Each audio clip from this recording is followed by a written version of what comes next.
This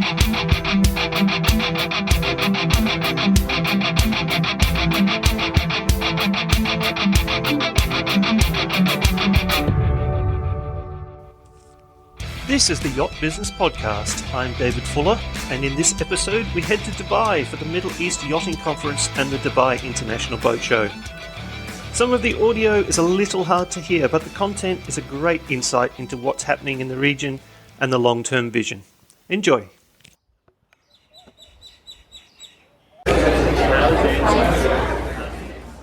Here we are at the Middle East Yachting Conference, running in conjunction with the Dubai International Boat Show.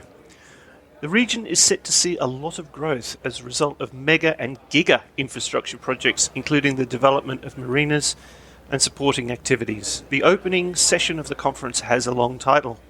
The race is on. How are the Middle East mega projects transforming the region into an iconic superyacht destination?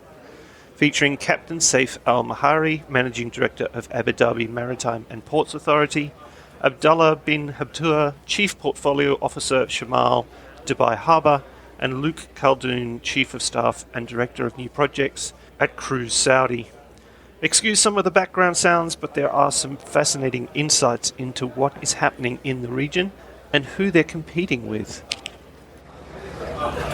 We don't see our colleagues in Dubai or even in the Gulf states as competitors. It's complementary.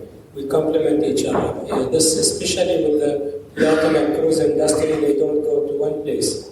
They like to have an itinerary, so they visit. So collaboration between destinations is a must. And collaboration with our colleagues in Dubai is very strong. And we are working with them. We collaborated with them last time in Monaco Boat Show as well. And as in one stand representing UAE, and that was a great initiative from our colleagues. As at the same time, we are already in discussions with other Gulf states to have a closer itinerary. The Mediterranean part, you are absolutely right. As everybody knows, Mediterranean is a very hot destination in the summer season for the super yacht industry. And when the winters comes, most of these yachts either migrate to Caribbean or the private ones, they just stay berthed and they just lower the capacity of the crew and are waiting for the next summer to come. So we are promoting UAE as a winter destination. Because when a few years ago, in 2016, when I arrived in Dubai to work, and I had the pleasure and the honor to work under the guidance of Abdullah bin Habtua at the time, I was asked, who do you say are competitors? Because there were no major super yacht berths at the time in Dubai. It just was starting. I said, yes, the Caribbean are actually the competitors. We are not competitors. We need to complement each other. The destination is not one point. The destination is reachable. Yacht owners want to have the choice of hopping. After all, the yacht is a mobile asset. We never should forget that. So this is really important. So yes, if you look at the distances, let's start with that. Caribbean are 4,000 nautical miles away. Dubai is only 2,000 nautical miles away. Where I am at the moment, it's 1,100. But then, and God forbid more happens to it, but you know, you have, with the climate changes, you have tropical storms, for instance, which happen more and more often in the Caribbean. They are known here, etc. So yes, the Caribbean are definitely the big competitors in land mobility is crucial, okay? You cannot say, hey, I'm going to build a few marinas and that will attract the yacht owners. That doesn't work like that. Land mobility is, of course, sea mobility is very important, but land mobility is equally important. You need good restaurants, you need the hospitality business to be thriving, etc. Otherwise, the yacht owners will not come. So it's all a parallel work. They developing the land offering as well as the sea offering. Basically, that's the secret of it. I mean, if you look at the European development, let's take Cherbourg, for instance, you have the hotels, you have the harbor, you have the entertainment, and it's a model to follow it work. I think it's a nice puzzle. It's a nice puzzle to have to deal with. I think all of us here agree that the potential for this industry, as we see it, is tremendous. With the number of leading coastal cities that we have in the region, we have a tremendous potential to grow this industry. Now, we as people in this trade view it as industry to the customer, it's a lifestyle. So, but the way we thought about it from when we first put pen to paper on our project, Dubai Harbour, in 2016, was to think about really how do we create an ecosystem? How do we provide our residents in our district with that lifestyle? We ensured that even in our early plans that we have marina capacity larger than some thought the market required. We have a 700 berth marina that is a combination of 3 marinas. We have a dedicated super yacht marina. And I remember in our early studies, we thought that this could be a challenge. We are today nearly 80% occupied in terms of our marina. The way we got to where we are today is we really committed to providing that lifestyle. One of our early missions was to really rekindle the connection to sea between residents, tourists, and the sea. Thinking of the human user and people working in the marina. In terms of the service that you require to deliver to them. In practical terms, it's not just viewing the marina as a piece of infrastructure. It's really looking at the complementary services that you are to provide. So, to give an example, in our marina we have 4 restaurants, we have 6 retail outlets, we have dedicated feeding stations. That because it's a leisure industry at the end of the day, and what the customer requires is something easy, something joyful, and something that is also accessible. So that's what we've done, and that's how we've done it now. We continue also one of the special things we do is to continue our commitment to the industry with the Dubai International Boat Show. We view this as a platform for us to connect with our industry partners, because we believe that in a mega project like this, it's not only the marina that will achieve that goal. It's all of us growing together. Look, I would say the single biggest challenge we face at the moment is ensuring that we provide quick turnaround service. We process on a daily basis 250 vessel movements in our marina. So we want to ensure that we do this as quick as possible to provide the service that we committed ourselves to. This is one challenge. The other challenge that we do face at times is finding enough capacity for visiting vessels. We have good problem to have. We have, just to give an example to that, we've last year we saw 14 4-flag vessels. This year we are a little over 45 vessels. This is in the year 2022. And they all come in a short window in the calendar. So ensuring that you have enough capacity, ensuring that you are well coordinated to host visiting vessels and host one. There are, of course, the local owners, and there are the chartering yachts. Internationally, there are many yachts that's coming visiting the home region. Okay, so but the biggest percentage, alhamdulillah, is coming to UAE in general, and most of these yachts are Gulf-owned yachts, and many of them are European owners, and some of them are chartered. But exactly the nationalities percentages, I think the agents will have the better numbers than us. Look, I was going Well, we know we are a bit a step behind, I would say, in Saudi Arabia. We are at development stage, so it's completely different, the dynamic.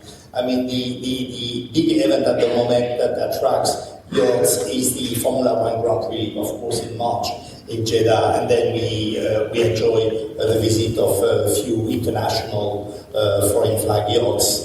But otherwise, at this moment in time, we have, the last I counted, which was last week, 16 marina developments in Saudi Arabia among the different giga projects. I'm lucky enough that I'm a consultant on 3 or 4 of these giga projects at the moment. And so it will take a few years, I would say 5 to 10 years, until we are a little bit behind. We need, tourism is a new thing in the region where I'm working at the moment. So the sea, as I was saying a few minutes ago, the sea mobility and the land mobility is developing at the same time. This is a huge challenge. Luckily enough, the funds, the budgets are available, and we're striving to be as fast as possible. I think for us in terms of this region, as we view the leisure boating industry in this region, I think there will continue to be growth in the number of vessels available. We understand from the manufacturers that they're struggling to produce enough vessels in time for the customer demand. So I see that as a first step. I think the second step, if I look beyond I'd say the 5 to 10 year window, I think the format of boat ownership is likely to change. I think, especially in the mid-market segment, I think that I expect that there's going to be different formats of boat ownerships. I think that's an interesting space, especially for this region. Timeshare ownership, I think the commercial vessel operations in terms of people not owning boats but going out to sea is an industry that we see growth in. I believe that there has been some innovation there in terms of memberships to club formats, but I expect that in this space there's going to be more innovation required. Yeah. So lately we developed, because we made the analysis and using all of the data is available. And so currently visiting yachts to the region is something close to 200 yachts, international yachts, and the potential extremely high. And what we need is to double and triple this number in the coming years. So we need to meet the whole ecosystem requirements. So we can start, I think there are 4 basically. So starting with the ease of regulations, to make them easier to come in, easier to move around, and this is something we actioned. The second is destination.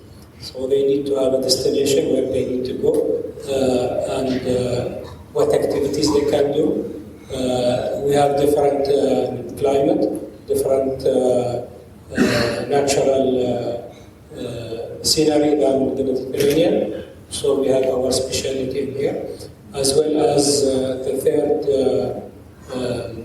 pillar, let's call it, or ecosystem will be the berthing and repair facilities.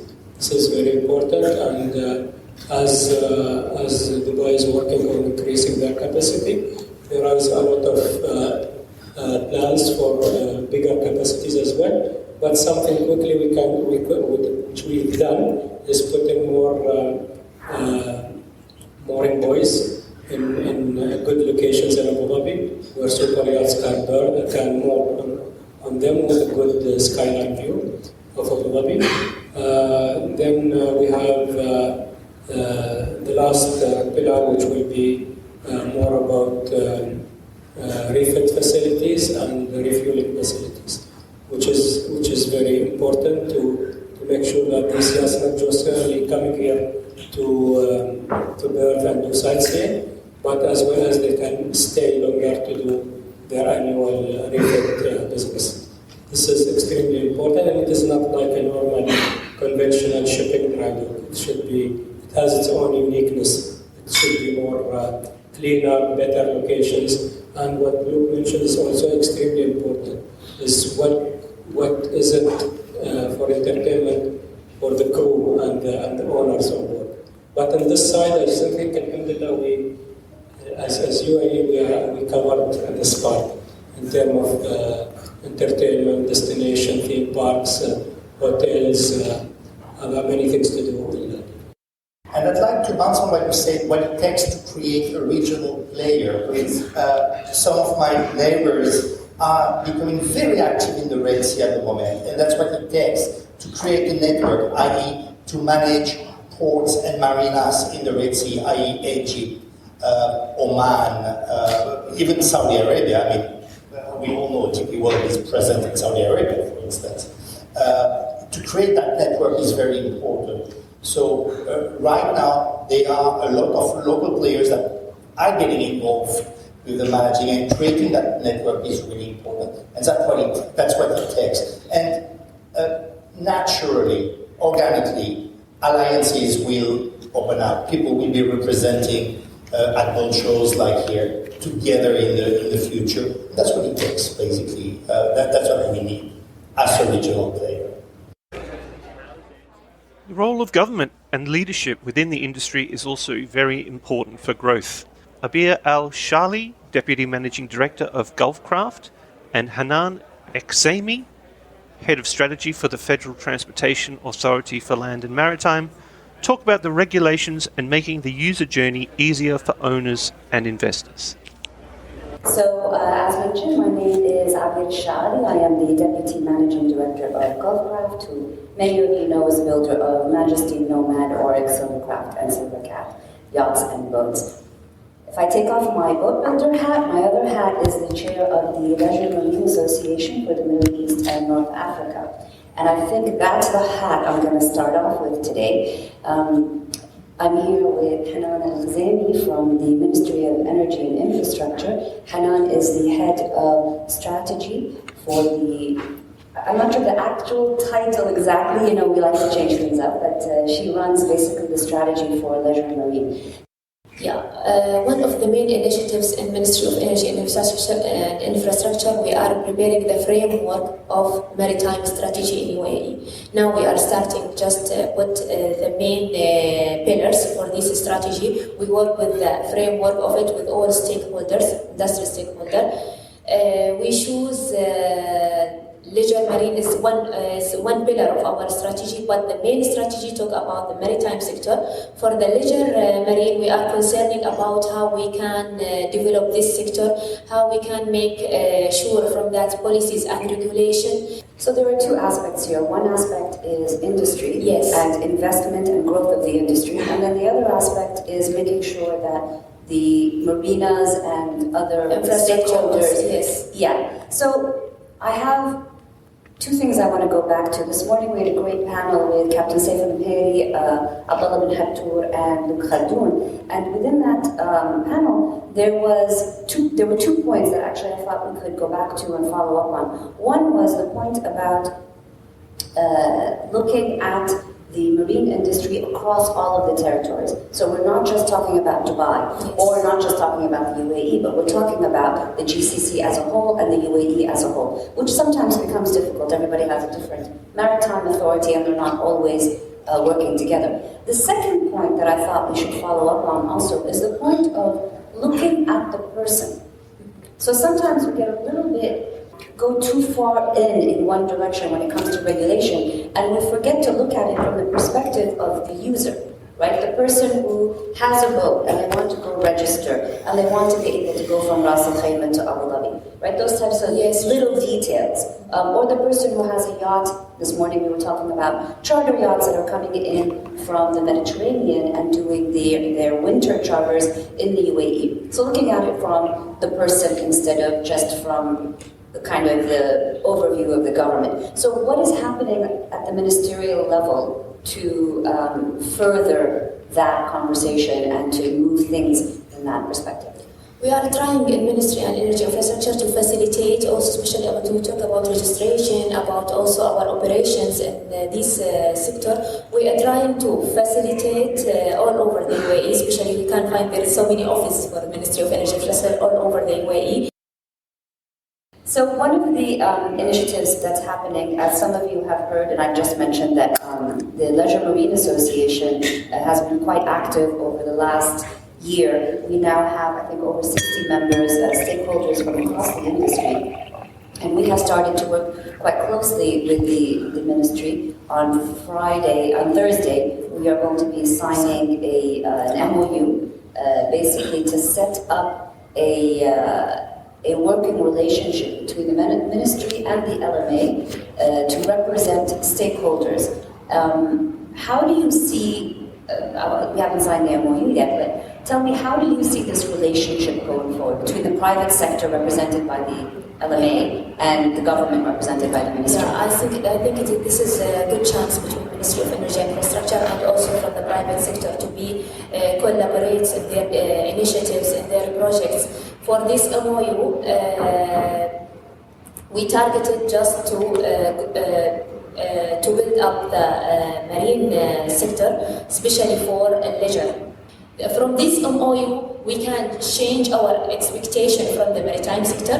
We will get a high income from this sector, and also this it will give us a good chance to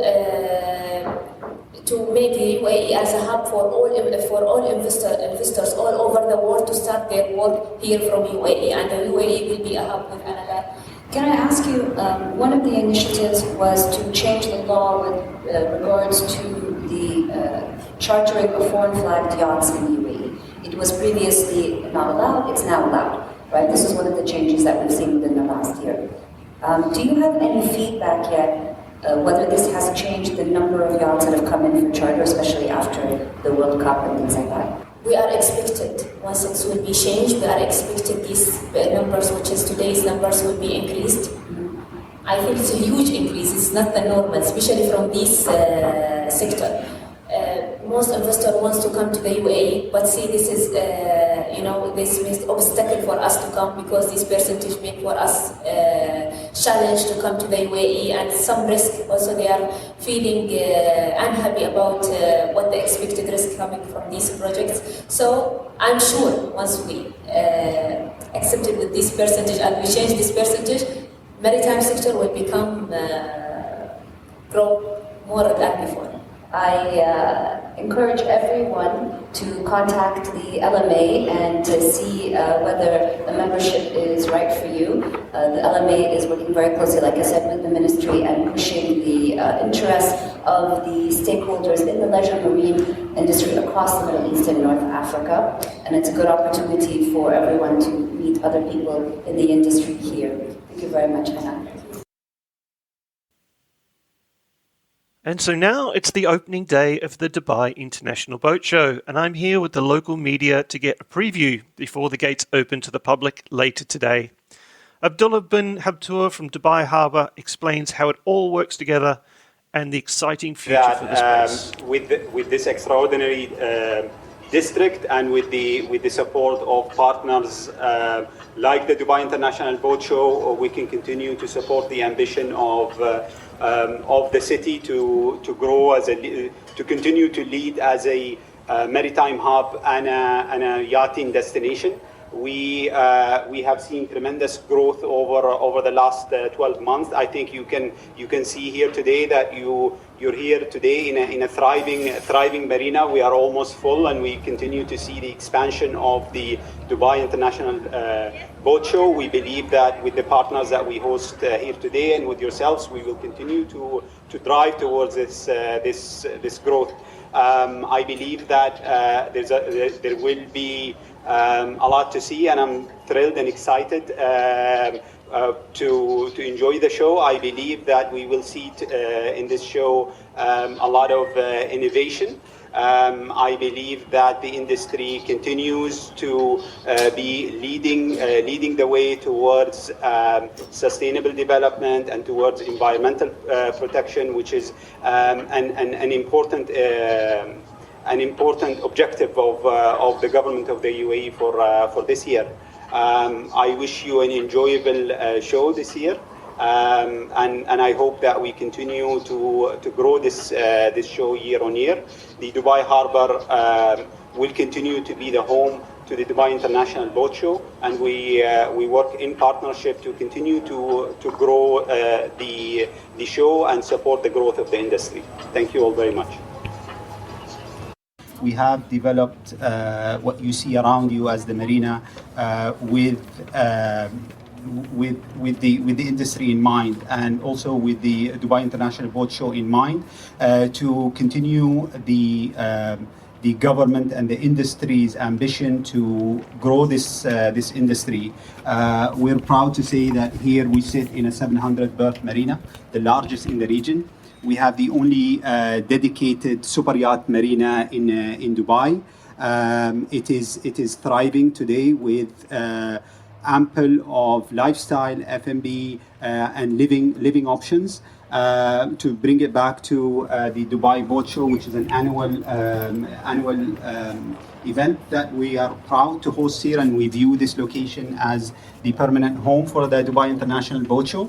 And we have seen growth since last year that Trixie will speak to you a little bit about. But from our standpoint, we truly believe in the industry. We in the marina that you see around you, we have 80 people working in the marina serving the boats. We are close to 80% occupied today. We were much lower last year, given that we had opened only a year prior. So this really signals the growth in this industry that we could not have done without our industry partners like Al Shaali Marine and like the Dubai International Boat Show. The marina we're sitting in has 700 berths ready to be occupied.